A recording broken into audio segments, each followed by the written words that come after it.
శృతి హాసన్ గారు ఇప్పుడు కొత్తగా యాక్ట్ చేస్తున్న మూవీ కూలీ.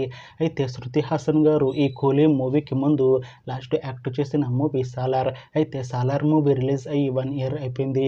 అయితే సాలార్ మూవీతో శృతి హాసన్ గారికి ఒక మంచి హిట్ వచ్చింది.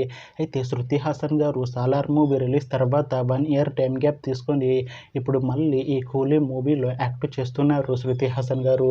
చూడాలి శృతి హాసన్ గారికి ఈ కూలీ మూవీతో కూడా ఇంకొక మంచి హిట్ తనకి వస్తుందా లేదా అనేది మనం ఈ కూలీ మూవీ రిలీజ్ అయ్యాక చూడాలి. అయితే కూలీ మూవీ టీం ఈ మధ్య ఒక పాటని విడుదల చేసింది. అయితే దానికి మంచి రెస్పాన్స్ వచ్చింది. అయితే కూలీ మూవీ టీం ఈ మధ్య షూటింగ్ను కూడా కంప్లీట్ చేసుకున్నారు. అయితే కూలీ మూవీ టీం ఈ మూవీ ట్రైలర్ని ఈ ఆగస్టు 2న రిలీజ్ చేస్తున్నారు మూవీ టీం. అయితే ఈ కూలీ మూవీని ఈ ఆగస్టు 14న రిలీజ్ చేస్తున్నాము అంటున్నారు మూవీ టీం. చూడాలి కూలీ మూవీ రిలీజ్ అయ్యాక మంచి హిట్ అవుతుందా లేదా అనేది మనం ఈ కూలీ మూవీ రిలీజ్ అయ్యాక చూడాలి. Thanks for watching this video friends. మీకు ఈ వీడియో నచ్చితే ఈ వీడియోని లైక్ చేయండి. ఇంకా ఇలాంటి మూవీ అప్డేట్స్ కోసం ఈ ఛానల్ని సబ్స్క్రైబ్ చేసుకోండి.